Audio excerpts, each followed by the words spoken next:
LA demonstrators were joined by students, parents, and teachers today for a march from LA City Hall to LAUSD headquarters to protest cuts in education.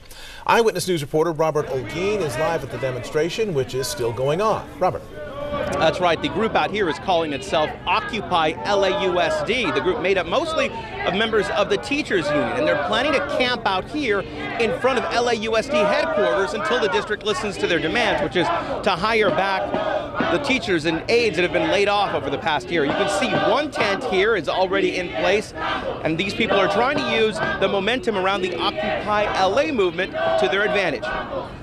Amidst the tents and placards that surround LA City Hall, people are speaking out against corporate greed and global financial markets. But today, banks got paid off, teachers got laid off. The Occupy LA movement also became the launching point for a protest against the Los Angeles Unified School District. It is a scary time for me, and that's why I'm here protesting. David Garcia was an art teacher in the LAUSD for 6 years, but he was laid off 6 months ago. The holidays are coming up. I mean, you know, Thanksgiving, Christmas, what have you. It's like, you know, my children don't understand what's going on. They're young. Today, he joined dozens of protesters who marched from the Occupy LA site to the headquarters of the LAUSD, where some are planning to start a second occupation. We're going to start camping out there in front of the Bolger building until somebody hears what we have to say. Tim Doherty is a retired LAUSD school teacher who joined the protest today to show solidarity with his former colleagues. And this is a chance for everybody to come together and realize we're all part of the same thing. Off camera, at least one protester here said it's not fair for union organizers to use the Occupy LA movement to their advantage.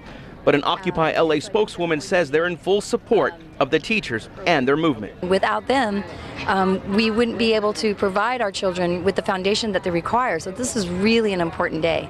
The Occupy LAUSD protesters say they'll camp out in front of LAUSD headquarters, but district officials say the protesters don't have a permit.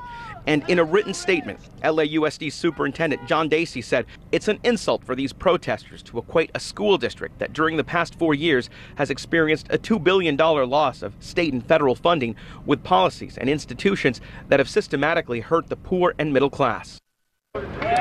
You've got about 100 protesters out here in front of LAUSD headquarters, and so far we only see this one tent that's been placed here in front of the building. Hard to say how many more tents we'll see here throughout the course of the night, but again, the protesters say they're planning to stay here until the district listens. Reporting live from downtown LA, Robert Olguin, ABC-7 Eyewitness News. Hi, Robert, thank you.